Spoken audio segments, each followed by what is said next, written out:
Hoy vamos a ver el México profundo, el mundo indígena.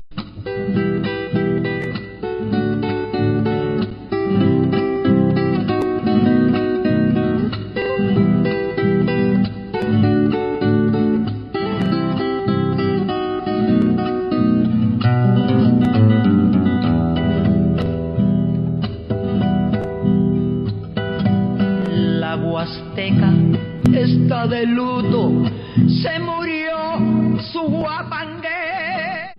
La vez pasada habíamos hecho un paneo, una especie de estampas sobre lo que significa meternos en el mundo de México, y habíamos pasado por muchos de los personajes que irán a protagonizar nuestras historias referidas a esta cultura que hemos visto es tan familiar y tan entrañable. Esta cultura se va formando de una cantidad de capas. Hay muchos Méxicos. La diversidad, habíamos visto, es uno de los elementos más característicos de esta inmensa cultura.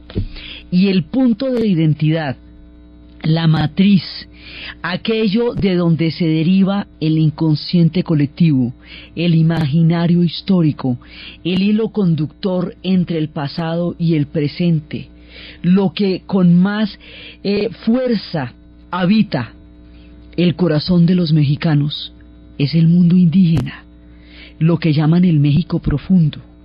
Ellos son herederos de una civilización tan colosal, de un conjunto de pueblos que llegaron a desarrollar unos niveles de conocimiento y de cosmovisión tan poderosos, que con el correr de los tiempos, de los imperios, de las destrucciones, de los cataclismos y de todas las cosas que habrían de ocurrir en el futuro, sobreviven con una palpitante actualidad en el México globalizado del siglo XXI.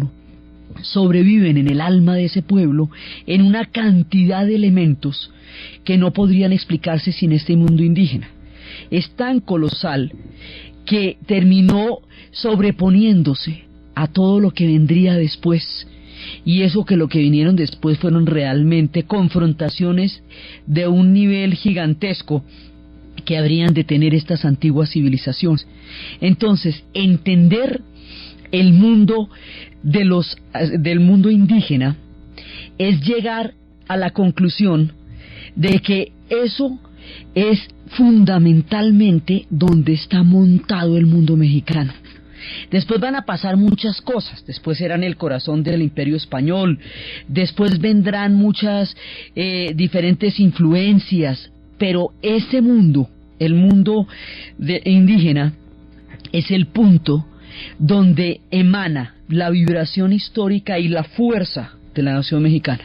Entonces vamos a proceder en nuestra ruta por formar a México. Vamos a ver cómo se forma este México, cuánta cantidad de pueblos y de culturas van conformando este nombre que llamamos hoy México, y de aquí el fundamento es el mundo indígena. Digamos, esto nos tiene que quedar clarísimo porque todo lo demás se va a montar sobre esto. Es como una estructura que se superpone en muchas capas, pero que está montada sobre la base de la gran civilización indígena que floreció en esa región del mundo. Entonces resulta que ahí, dentro de la gran civilización, hay un pueblo matriz, hay un pueblo de donde los demás van a derivar su sabiduría. Hay un pueblo que es el que monta, digamos, el modelo, y todos los demás van a desarrollar aspectos o totalidades de eso que esta gente concibió. Ese pueblo se llaman los olmecas. Los olmecas, desde el alba de las civilizaciones, desde el principio de los tiempos, ya tenían en la cabeza toda la poderosísima estructura que iba a suceder de ahí en adelante. Un poco como cuando habíamos hablado de los egipcios, que cuando surgió el imperio antiguo, ya el imperio antiguo estaba listo. O sea, lo que pasó en el imperio medio y en el imperio nuevo fue una sofisticación y un refinamiento de cosas que ya estaban inventadas desde que apareció el Imperio Antiguo, lo que nos hace suponer que se cocinó en el hilo de lo invisible, antes de que se hiciera patente en el poder de la piedra y en la magnificencia de sus esculturas, un mundo prodigioso que cuando se presenta entre nuestros ojos ya está maduro para ser colosal. ¿Qué pasa en esos interregnos de la oscuridad y el misterio? Es parte de las cosas que no entendemos, porque aparentemente surgen de la tierra unas civilizaciones absolutamente impresionantes y uno no se imagina a qué hora se cocinaron, pero se cocinaron. Se cocinaron con mucho tiempo y cuando son visibles ya van a ser unas cosas así maravillosas. Entonces los olmecas son la matriz. Cuando decimos la matriz decimos que es la civilización a partir de la cual todas las demás van a recibir su influencia. Ellos son, digamos, los duros de los duros porque ya tienen montado todo y los demás pueblos lo que van a hacer es especificar uno u otro aspecto, aportar, pero todo dentro de un patrón previamente establecido por el mundo de lo que van a hacer los olmecas. Los olmecas tienen la agricultura y tienen una agricultura basada en el don de los dioses. Ellos tienen un dios que es el dios de la lluvia y el dios de la lluvia les da a ellos la mayor de las bendiciones, el maíz. Ellos van a tener una agricultura basada en el maíz, en el frijol, en el chile y en la calabaza. También más adelante van a tener cacao y árboles frutales, pero esa es la base. El maíz crea la civilización en América, en nuestro continente. El maíz es el factor fundamental de civilización. Es a partir de esta planta que se van a crear las civilizaciones de estas tierras, porque el maíz requiere de cuidados para existir. El maíz no se da silvestre, no es un cereal que la tierra pueda traer, a eso hay que cultivarlo. Para cultivarlo hay que tener regadíos, sistemas organizados de agricultura.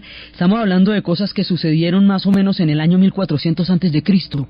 Nuestra historia arranca como desde el 1400 y va a llegar antes de Cristo y va a llegar hasta 1524 después de Cristo. O sea, es un combo de años, son miles de años en donde se van forjando estas civilizaciones. Esos miles de años van a subyacer a la cultura mexicana actual de una manera, digamos, análoga a como la civilización egipcia subyace a los egipcios actuales. Ellos son islámicos, sí, ellos son árabes, sí, pero son profundamente egipcios porque duró 27 siglos la cocción de toda esa civilización. Aquí pasa lo mismo, duraron tantos milenios y desarrollaron tantas cosas que ellos son en última la esencia de lo que es México, y después vendrían capas de historia, pero que están montadas sobre esta profunda identidad.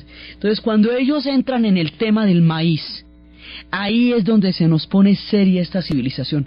Primero, el maíz es un don de los dioses, y son tantas las cosas que puede producir el maíz, que hay un momento en que cuentan los dioses que los hombres se pusieron vanidosos porque con el maíz podían hacerlo todo.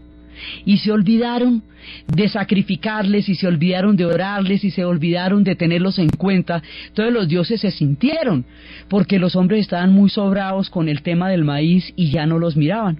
Entonces decidieron esconder el maíz para que hubiera hambre y hubiera necesidad de volver a clamar a los dioses. Lo escondieron detrás de una roca grande, donde nadie lo viera. Pues claro, se secaron las cosechas, empezó a surgir el hambre, y entonces, pues la gente se quedó sin maíz. Los pájaros empezaron a preguntar por el maíz porque ellos también se alimentan de eso. Y de pronto las hormigas, los pájaros les han pedido a las hormigas que los ayudaran a encontrar el maíz. Entonces las hormigas se metieron debajo de la roca y se pillaron el maíz. Entonces empezaron a sacarlo granito por granito como hacen ellas. Los pájaros lo recogieron y lo sembraron, y el hombre recuperó el maíz.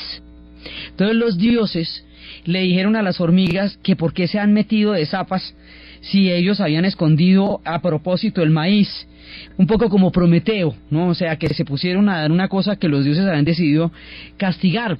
Entonces las hormigas las amenazaron con que las iban a tener todas juntas a través de un hilo que las iba a mantener todas sujetas y amarradas. Las hormigas, como son tan listas, se dispersaron alrededor de toda la cueva, y de esa manera lograron romper el hilo y poder escapar, pero les quedó un pequeño castigo, y es que les quedó la cintura muy pequeñita por el hilo que les habían atado los dioses. Pero las hormigas de esa manera salvaron a la tierra A los pájaros les dieron las semillas y a los hombres les devolvieron los beneficios del maíz, pero con la conciencia y el agradecimiento de saber que el maíz es un don de los dioses y que nunca se les debe olvidar agradecerles infinitamente que ellos les hayan provisto del maíz. El maíz es uno de los hilos conductores más importantes del México actual. El índice de inflación en México se determina por el precio de la tortilla, así nomás le digo, y la tortilla es de maíz. Toda la comida mexicana está basada en el maíz, porque toda está basada en la tortilla. Ellos comen tortilla hasta con filet mignon, con todo comen tortilla, y es la base de su alimentación, la tortilla, el maíz y el frijol. Tanto que en el Tratado de Libre Comercio, en la era de la globalización, estos dos productos, el frijol y el maíz, quedaron aplazados para entrar en vigencia del tratado, porque eso destruiría el mundo indígena. Si no son competitivos, como es el temor más grande, dentro de estos dos productos se destruye el mundo indígena. De ese tamaño es el peso que tiene el maíz y el frijol, y la continuidad histórica que significa que los olmecas hayan tenido una cultura del maíz provista por el dios de la lluvia. Entonces por ahí empezamos. Ya no más hablando del maíz, ya estamos metidos en un hilo que mantiene unidos el pasado y el presente. En América, porque si no, pregúntenle a la gente de las tierras de las arepas, pero en México, que es donde estamos desarrollando nuestra historia, dándole los agradecimientos a todos los dones que nos produce el maíz. ¿Dónde ocurren los olmecas? Estos son dentro de las diferentes regiones. Los olmecas van a surgir de la región que hoy llamamos la región de la Veracruz. ¿Se acuerda que habíamos hablado de las diferentes puertas y de los diferentes centros históricos? Esto viene por la Veracruz. Veracruz, pedacito de patria que sabe sufrir y cantar. Veracruz, son tus noches de lluvia de estrellas, palamera y mujer. Veracruz, vibra en mi ser. En esta región de Veracruz es donde va a surgir la civilización más asombrosa de todas, los olmecas. Entonces, primero tenemos con ellos toda la historia de la agricultura, que es lo que le va a dar la base a la civilización. Ellos están en una región donde hay mar y selva. Y al estar en una región selvática, esto es bastante particular porque mucha parte de México es seco, casi desértico. Entonces, esta región de la selva va a producir una religión que son las religiones de la selva. Así como hay religiones del bosque, pues hay religiones de la selva. Y así como hay religiones de los ríos. Entonces, en el bosque habitaban los elfos y los gnomos, aquí habita el jaguar. Esta es la tierra del jaguar, porque el jaguar, el dios jaguar, es el que representa el misterio de la noche. El rugido del jaguar en la noche de la selva produce el sentimiento de miedo, misterio y respeto más grande que la selva puede producir. Ese jaguar da origen a uno de los elementos más fundamentales de la religión de entonces y de la cultura actual, el chamanismo. Aquí empieza a surgir el chamanismo dentro del mundo religioso de los mexicanos y en este caso de los olmecas. ¿Por qué? Porque es que el chamanismo es la capacidad de entrar en el espíritu de un animal para poder adivinar el futuro, para poder tener visiones claras acerca de la concepción del mundo, del cosmos y del pueblo que se manda. Es también un sanador, porque es a través de las visiones del jaguar que se consiguen las sanaciones. Es un alter ego, es el animal amigo, es el espíritu que se transforma en jaguar para poder ver el mundo. Esto lo vemos también en otra religión, entre los esquimales. Ellos adoptan los espíritus del oso polar. Después vamos a ver en los pueblos más al norte cómo ellos entenderán habrá pueblos que entiendan el espíritu del bisonte, como otros entenderán el espíritu del caribú. Esa capacidad para entender el espíritu de un animal y poder entrar a través de él en otra percepción del mundo es una parte fundamental del chamanismo. Esto se hace a través de plantas alucinógenas. Ingerir las plantas alucinógenas produce las visiones. Ahora, esas visiones no llegan si no existe el don. El chamán nace con un don y las plantas lo que hacen es potenciar ese don y darle todo el alcance y la medida a ese don, pero tiene que tenerlo, si no es una aventura, no transmite lo sagrado. Entonces, estos son del espíritu del jaguar. Y no son los únicos, es donde quiera que hay selvas están esos espíritus. En nuestras selvas, en el Amazonas, están los hijos del jaguar y la anaconda, que son precisamente aquellos que han conocido los misterios de la noche de la selva, que también viajan a través de ellos. La cultura chamánica está extendida por toda la tierra, aún en el presente. Se encuentran geografías tan distantes como Buriatia, una de las repúblicas de la antigua Unión Soviética, que después de la prohibición de todas las religiones durante 70 años, reverdeció el chamanismo con una fuerza inusitada.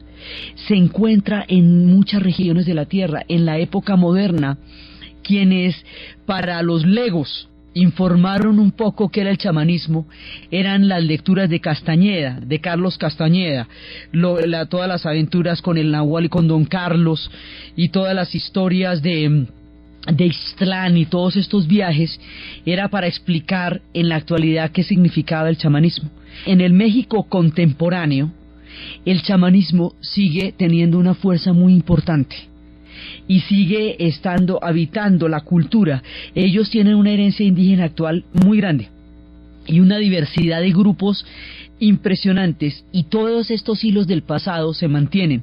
El hilo del chamanismo se mantiene aún, ya mucho más en el sentido de la sanación.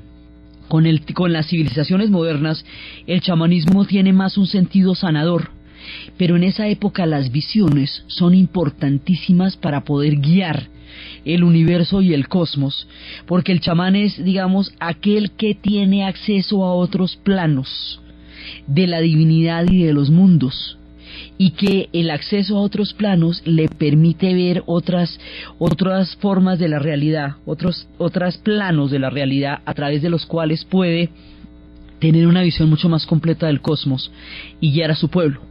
Esa es la función del chamán. El chamán es digamos es un sacerdote, es un guía, es un visionario, es un sanador, es un personaje de gran importancia porque es como la brújula, como el faro cósmico de las civilizaciones. Eso es el chamán, pero él lo hace con la ayuda de las plantas, con el don que le dan los dioses y con el espíritu del jaguar, del animal amigo, que es el que le permite visualizar a través de prestarle su destreza y su sagrado cuerpo, que es el misterio profundo e insondable de la selva. Entonces eso lo tienen desde los olmecas, todos los demás lo van a tener, y en la actualidad existe en México una cultura chamánica poderosa. Aquí también, pero estamos hablando, digamos, en América existen las culturas chamánicas, y en el mundo entero, en diferentes regiones, de maneras más vistosas o menos vistosas, existe el mundo chamánico como un mundo que aún se comunica con los planos de los otros mundos a través de los espíritus de los animales y de los dones de las plantas. Entonces, esa es otra parte fundamental de los olmecas. La característica quizás más vistosa de los olmecas van a ser las cabezas gigantescas. Yo creo que todos ustedes tienen la visión de una cabeza gigantesca que pueden pesar más de 7 toneladas, son gigantes, con unos labios muy gruesos, unos tamaños descomunales. Esas cabezas son olmecas y están desde el principio de los tiempos. Fíjese cuántas cosas estaban en el alba de las civilizaciones. Y resulta que nosotros tampoco sabemos de dónde sacaron las piedras para esas cabezas. Ahí en esa zona no hay, eso es selva, ahí no hay piedras. Esas piedras las trajeron de muy lejos.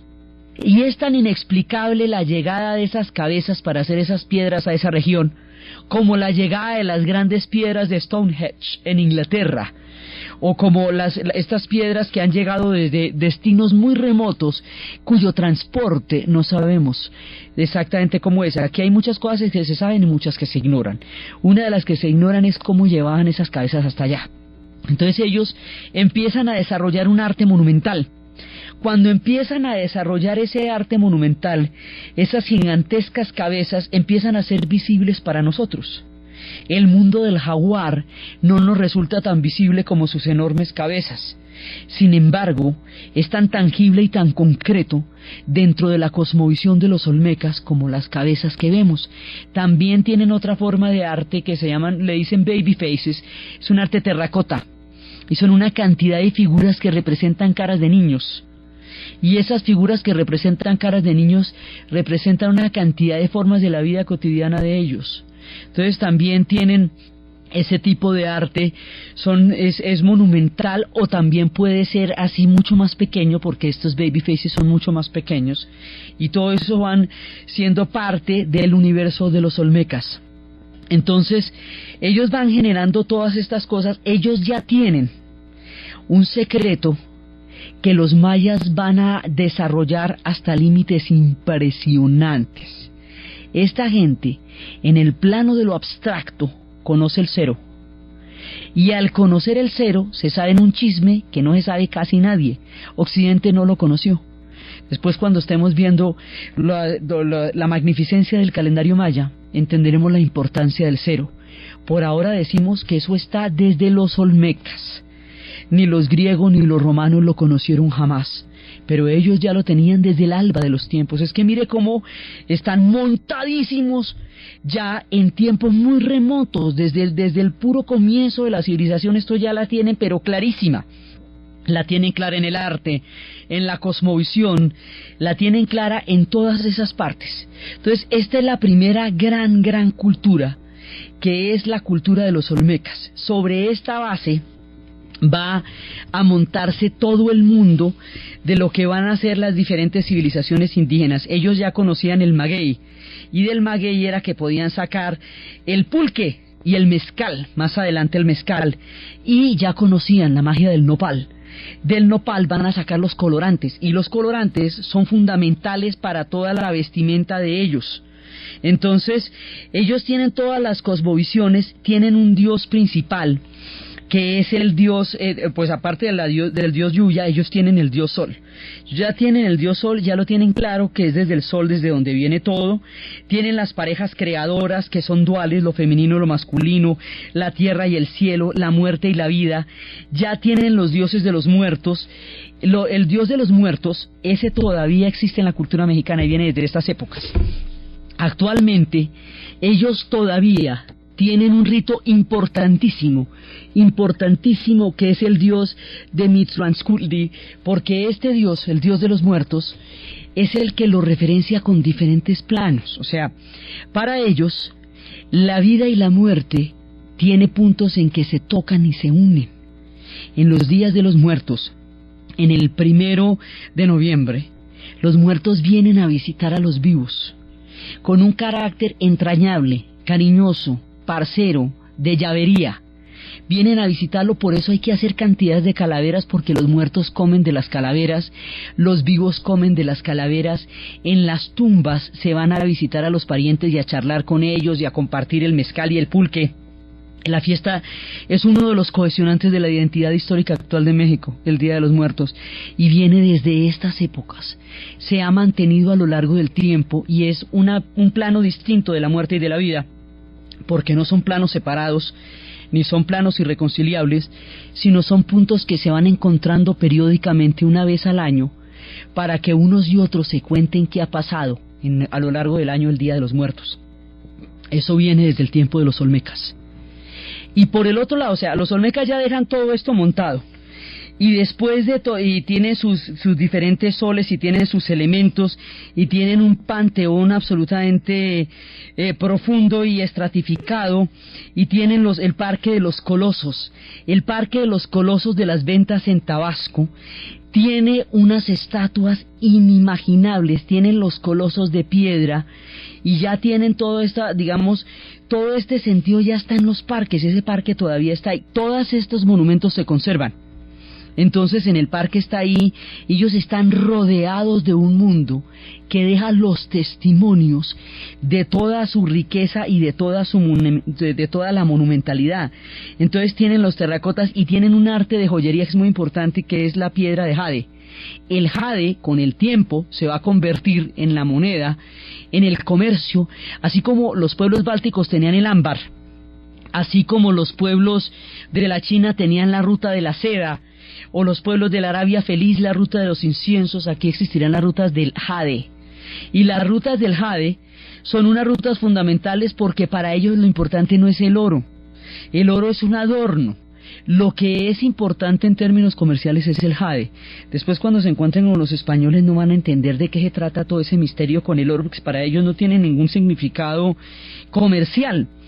Entonces ellos van a tener todos estos ritos de invocaciones, y van a tener el sol, y van a tener el jaguar, y van a tener las cuevas que están en las entrañas de la tierra, y en esas cuevas, que es de donde también habitan los jaguares, es donde están los misterios que a ellos los une con lo profundo de los dioses.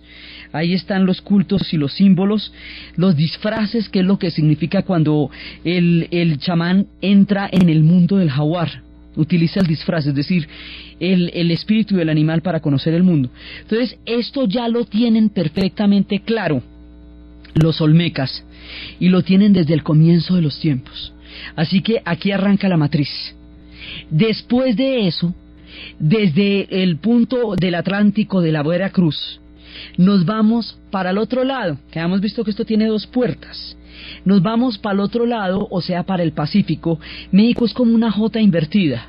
Entonces nos vamos para el otro lado del Pacífico, hacia la otra puerta, hacia la región donde hoy queda Acapulco, de donde no solamente viene María Bonita, sino en Monte Albán vendrán otros grandes que nos contarán historias.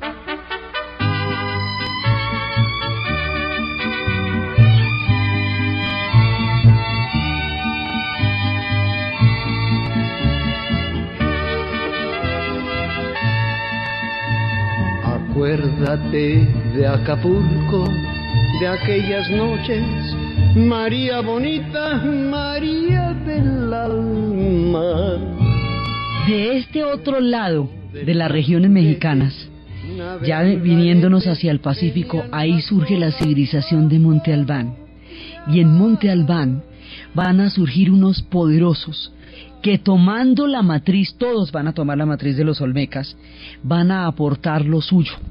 Vienen de todas estas tierras y son la civilización de los zapotecas. Entonces los zapotecas, que van a existir un poquito después, pero que van a tributar de toda esta maravilla, están en Mitla, están en Monte Albán, y ellos van a aportar un elemento fundamental, que son los glifos, es decir, la escritura, una escritura sagrada. Esa escritura sagrada está representada en pictogramas pintados sobre la piedra, o pintados además con unos colores que son el rojo y negro, y que tienen una importancia ritual, tanto el color como la idea que están pintando ahí, como lo que representan. Esto es una escritura sagrada, como la que tenían los egipcios. Los egipcios tenían los jeroglíficos, hieros significa sagrado, grifos significa escritura. Esos son los glifos. Estos glifos son sagrados y son la comunicación de los zapotecas con los dioses. La casta sacerdotal en la que conoce el significado de estos glifos, y hay algunos, muchos están pintados sobre la piedra, y otros se podrán dar en materiales que se saquen del maguey. Del maguey van a sacar todo. Entonces, del maguey, de la penca del maguey, de donde habíamos escrito tu nombre, ¿te acordás? Bueno, de allá. Entonces, de allá de la penca del maguey se saca un material donde se escriben también estos glifos.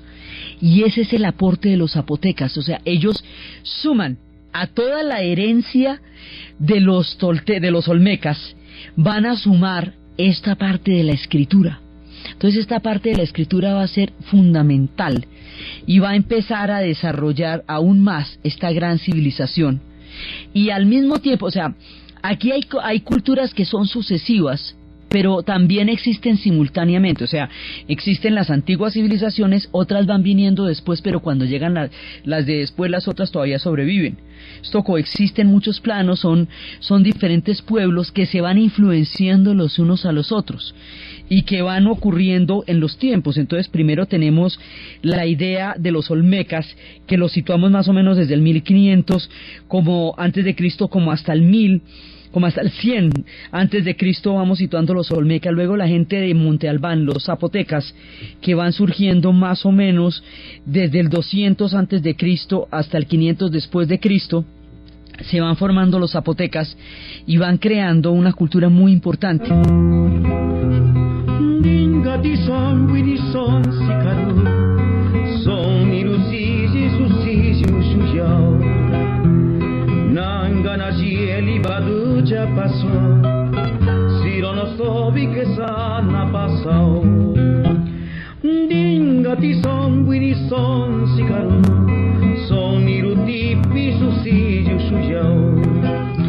Estas son canciones en lengua zapoteca. Las partituras de la época no se conservan, pero son esfuerzos por utilizar dentro del folclore mexicano la lengua zapoteca. Los zapotecas quedan en la región que hoy es Oaxaca y son fundamentales, una región que en este momento da bastante que hablar, la región de Oaxaca, pero también están en Tlaxcala y bueno, y después cuando hablaremos de la super ciudad que es Teotihuacán. Ellos van a tener las plataformas y las estelas de los danzantes, van a tener una cantidad de pinturas, de plataformas de danzantes, que se dice que eran los custodios de las tumbas, que eran los que danzaban entre los dos diferentes mundos. Son una civilización muy poderosa, también poseen ya los calendarios. Los calendarios están desde el principio, pero se van refinando. Ellos tienen un ritual de 260 días y sus fechas se remontan al año 600 antes de Cristo. Son calendarios que ellos van elaborando y van añadiendo toda la parte de la escritura, que va a ser fundamental. Digamos, estas civilizaciones se suman las unas a las otras, y cada una de estas civilizaciones sintetiza la anterior y aporta lo suyo. Por eso es que en conjunto esto va a ser tan poderoso y tan monumental, porque todas ellas se añaden unas a otras para crear un edificio de civilización inimaginable. Por eso es que son tan duros. Entonces las zapotecas traen lo suyo.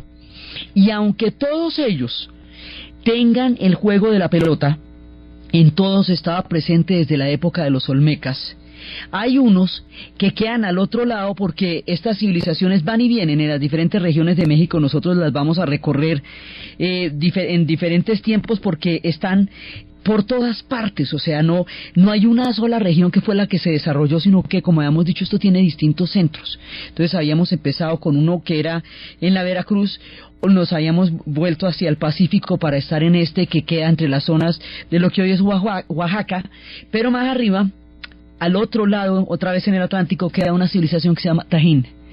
Esa civilización de Tajín tiene como característica la importancia del juego de la pelota.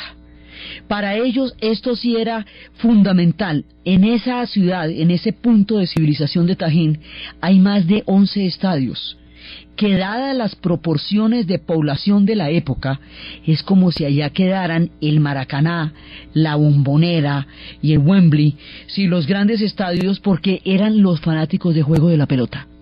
Nosotros no conocemos exactamente las reglas, eso todavía es muy misterioso, pero los aros están en todas partes, haga de cuenta como un aro de básquet, pero en lugar de estar de para abajo está de lado, puesto sobre lo alto, tallado en piedra, y está en todas partes. Están las canchas del juego de la pelota. Sus reglas, ya le digo, no son desconocidas hasta ahora, pero era la locura furiosa, y eso va a caracterizar todo el mundo indígena desde los olmecas. Lo que pasa es que los de Tajín se van a especializar en esto, o sea, en eso van a ser los duros, y es un rasgo más característico, pero está presente en todos. Más adelante, los aztecas van a tener dentro de esta misma línea de fanatismo futbolero a un dios que se va a llamar de la pelota, a un dios que se va a llamar Xotl, que es el dios del juego de la pelota, porque si son serios y les gusta tanto la pelota, pues tienen que tenerle dios, o si no, ¿cómo? Si no, ¿para qué? ¿Verdad? Entonces le tienen su dios, y este dios es universal. y desempeña la función de darle la victoria a su equipo favorito. Por eso el favoritismo de este dios es el que todo el mundo ambiciona, porque también si usted pierde el favor de ese dios, pues lo pone a perder. Entonces, si está a favor del dios, le da todas las destrezas para que gane. Inclusive cambia las reglas si su equipo favorecido está teniendo problemas, entonces hace lo que sea, pone zancadillas, le hace maldades al equipo contrario con tal de que gane aquel que él está apoyando. O sea que es el dios, creo que más ambicionado de todo el mundo antiguo, es el dios de Sotol. Sotol siente un muy profundo afecto por los gemelos y es protector del juego de la vida. Y la naturaleza deportiva de él lo hace que tenga mucha simpatía por las personas que son inválidas o tullidas, que tienen algún tipo de discapacidad, a quienes ayuda para equilibrar los factores del juego. Él va a ser fundamental. Esto es muy importante en el México actual.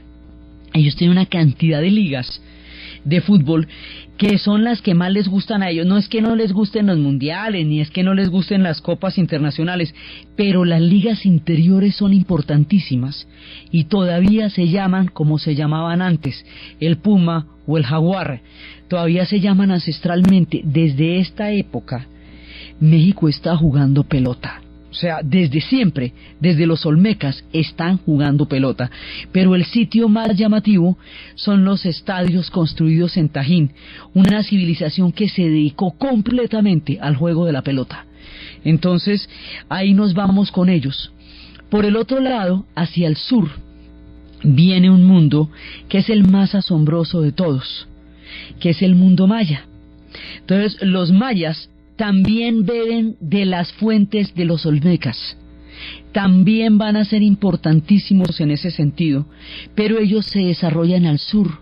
Entonces ellos se van desarrollando en lo que va a ser la península de Yucatán, y ellos van a llegar hasta lo que hoy es Honduras, una parte del Salvador, porque las ruinas de ellos están en Copán, están distribuidas entre México, Guatemala, Honduras y una parte de El Salvador, que es toda la Ribera Maya, porque son de esos países. Acuérdense que los límites actuales de México no son los límites históricos. En México están los centros de Palenque, de Bonaparte, de Tikal, están, digamos, puntos fundamentales, pero eso está repartido por todas partes y están en la península de Yucatán. Ellos tienen diferentes periodos, son muy antiguos también, son muy anteriores. Ellos están saliendo más o menos desde el año 300 antes de Cristo y tienen diferentes fases, como hasta el 1500, tienen diferentes fases. Ellos desarrollan el calendario más importante de todos. Ellos desarrollan el concepto del cero hasta convertirlo en una cosmogonía y en un conocimiento matemático colosal. ¿Por qué es tan importante? Porque es que el cero permite concebir cualquier cifra, calcular cualquier número. El cero hace que los calendarios de ellos tengan niveles de exactitud que los calendarios que se usan en Occidente no poseen. Como los griegos y los romanos no conocían el cero, y el calendario sobre el cual estamos basados nosotros es basado en el romano, entonces ahí sobran un poco de días, no era exacto con respecto al sol. Esos días, con el tiempo de los años bisiestos y todo eso, nos van a sobrar 13 días. Esos 13 días en un momento dado ya van a estorbar mucho, entonces el Papa Gregorio los va a suprimir de un calendario, y ese es el calendario que manejamos ahorita en Occidente, se llama el calendario gregoriano, mientras que el calendario que venía directamente de Roma, que es el calendario juliano, es el que se va a utilizar en el mundo ortodoxo. Por eso es que las Navidades se celebran en fechas diferentes, porque ahí hay 13 días de más o de menos. Por eso la Revolución Rusa, que llamábamos de octubre, ellos la llaman de noviembre, porque tienen un calendario ortodoxo. Todo ese montón de líos que tenemos, que el año bisiesto, que este febrero nos salió cortiquitico, que el otro va a tener 20, no lo tienen los mayas, porque los hombres tienen el cero, y con el cero la tienen toda. Entonces ellos tenían un cálculo muchísimo más exacto del tiempo del que nosotros tenemos actualmente. Al conocer el cero, son capaces de desarrollar la matemática a niveles increíbles en la medida en que pueden calcular cualquier cifra. Mucho tiempo después lo conocerían los hindúes y los árabes, pero los europeos no lo conocieron. Y los mayas la tenían clara desde cuánto hace. Entonces los mayas tenían este calendario que va a ser absolutamente asombroso. Y los mayas van a tener una escritura ya mucho más elaborada, porque la escritura de ellos tiene sintaxis, tiene gramática, tiene todo un cuerpo, digamos, de conocimiento y de sintaxis y de todo, ya muchísimo más elaborado. Entonces ellos ya tienen un lenguaje y ellos tienen el que son los códices, ellos lo van a pintar, mucho lo van a pintar, otra parte lo van a escribir en diferentes, en esquelas, pero resulta, y en antiguos libros, pero resulta que en algún momento, después cuando lleguen los españoles, ellos no van a entender la magnificencia del mundo maya. Ellos solamente van a ver los sacrificios, como Mel Gibson, que no ve sino los sacrificios en Apocalipto, porque no puede concebir una civilización, no le cabe en la cabeza, entonces no le cabe el cero ni nada de esas cosas. Entonces, pues no los van a poder ver ahí y van a quemar cantidades del conocimiento del mundo maya, y eso lo van a quemar los franciscanos, los jesuitas van a rescatar lo que puedan, y muchísimo del gran conocimiento maya se perdió. Algunas cosas quedan, después pudieron ya traducir a través de Diego de Landa, pudieron encontrarlos el Chilam Balam y pudieron encontrar el Popol Vuh, que son parte de los textos sagrados, donde ellos hablaban de las predicciones, donde ellos hablaban de sus ciclos. Ellos tienen ciclos de destrucción y ciclos de creación. Todo este mundo indígena tiene ciclos de destrucción y de creación. Ciudades que llegaron a puntos colosales y luego quedaron abandonadas. Ciudades que encontraron picos de civilización y después se fue de ahí todo el mundo. O llegaron los volcanes, o hubo cataclismos, o simplemente se fueron. Y hay muchas ciudades que desaparecieron, digamos, siguen las ciudades intactas, sigue toda la piedra, sigue toda la maravilla, pero la gente ya no estaba ahí. Entonces hay una cantidad de misterios de cuáles eran los ciclos en que ellos consideraban que venían los soles y las catástrofes por los cuales ellos debían abandonar una ciudad. Entonces, este mundo maya lo vamos a seguir mucho más a fondo, pero vamos a ubicarnos en un punto donde se da la síntesis de todo el mundo que vamos conociendo hasta ahora. Es en una ciudad que hoy queda cerca a lo que hoy es el gigantesco DF, una ciudad que se llama Teotihuacán. Y Teotihuacán es la dureza. Es allá donde verdaderamente se desarrolla la síntesis prodigiosa de toda la cosmovisión del mundo indígena en su conjunto.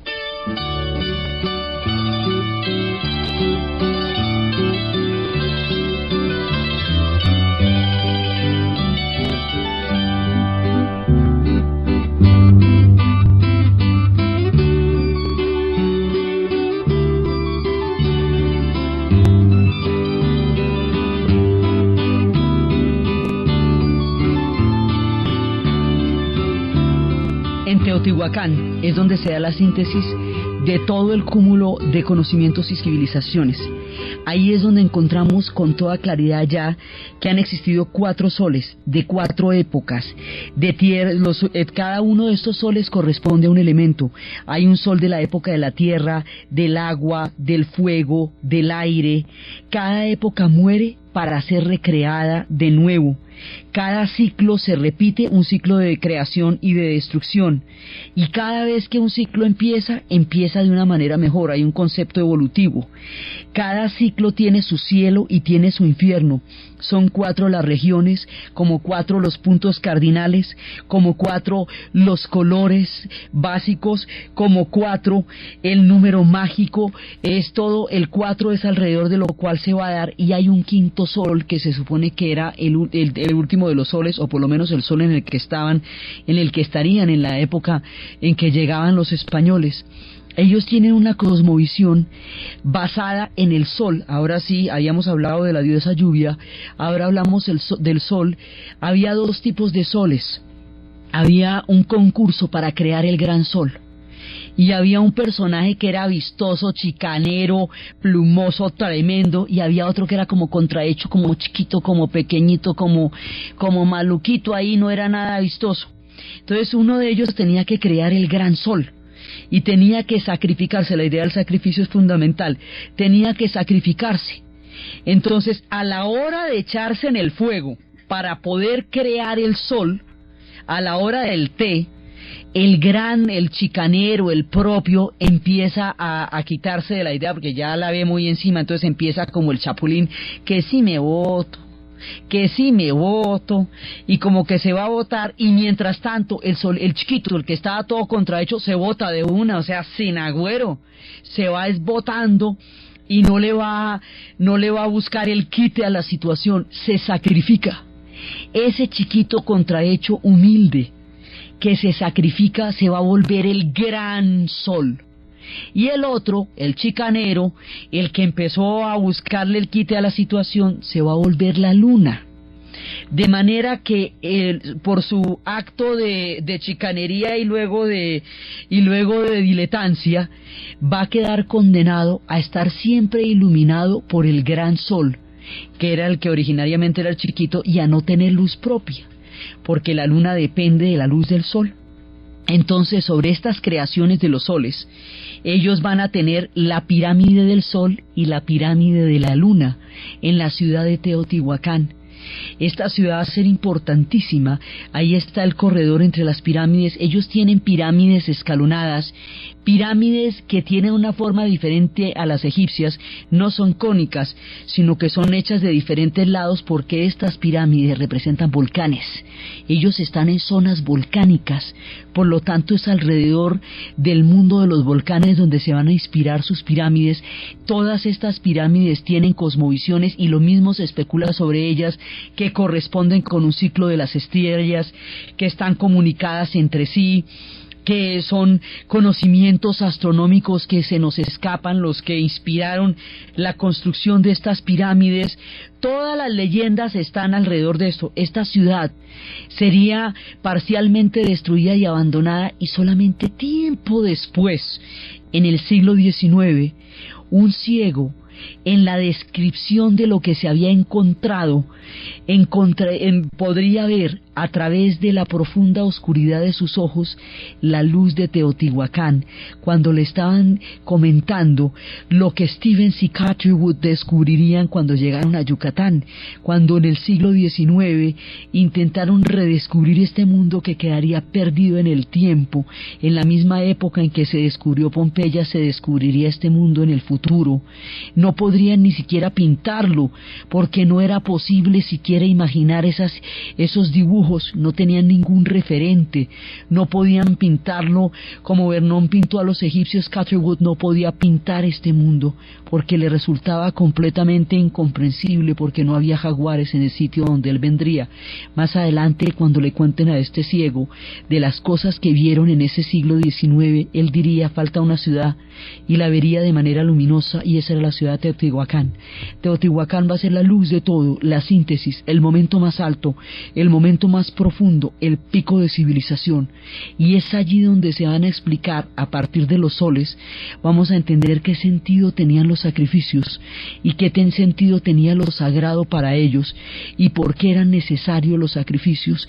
Y vamos a seguir por el mundo maya, y luego llegarán los aztecas, y los aztecas desviarán toda la historia hacia el centro de México. Ya no vamos a estar en el Atlántico ni en el Pacífico, sino en el centro, y ellos crearán un gran imperio, y ese gran imperio también sumará a todos los anteriores, hasta el tiempo en que lleguen los españoles y descubran ya en una etapa muy avanzada este gigantesco universo, que es el que significa el sustrato de la actual cultura mexicana. Si no entendemos el mundo indígena, no podemos entender el México moderno, porque el México moderno es la coexistencia de toda esta profundidad histórica junto con la modernidad y el Tratado de Libre Comercio y la globalización. Y en épocas tan recientes y en tiempos tan contemporáneos coexisten el pasado y el presente en lo que se llama el México profundo con lo que es el México globalizado. Este es el hilo conductor que nos demuestra el alma, la quinta esencia de la nación mexicana. Por eso el recorrido, por sus pirámides, por sus dioses, por su sentido del sol, por todas las civilizaciones que crearon semejante espectro de conocimiento y luz a lo largo de un territorio tan grande, completamente aisladas, porque ¿quién pasó por ahí? Son civilizaciones completamente originales, porque no tienen contacto con nadie más, están ellas ahí inventándose el mundo desde su esquema cósmico, iluminando con todo su conocimiento un mundo impresionante que va a quedar esculpido y grabado en el alma de los mexicanos. Entonces, la historia de cómo continúan los mayas, de por qué había sacrificios y qué significaban, y cómo es que van a llegar los aztecas, la historia de Quetzalcóatl y todo lo que él va a significar para todo este mundo, la historia de todos esos dioses, los que exigen el sacrificio, los que no, de sus cosmovisiones, de todo, del águila, del nopal, de la serpiente emplumada. Todas esas historias son las que vamos a contar en el siguiente programa. Entonces, desde los espacios de la gran sabiduría de los olmecas, de las gigantescas cabezas, de los perfectos calendarios mayas, del descubrimiento del cero como máxima abstracción, de la pirámide del sol y de la luna, del maíz con sus eternas bendiciones, del frijol presente desde los tiempos inmemoriales, de las grandes ciudades que iluminaron, del juego de la pelota y los dioses que lo han acompañado, desde los espacios cósmicos de una gigantesca y colosal civilización creada a lo largo de los milenios, sumando genialidades y conocimientos. En la narración, Diana Uribe, en la producción, Ernesto Díaz, y para ustedes, feliz domingo.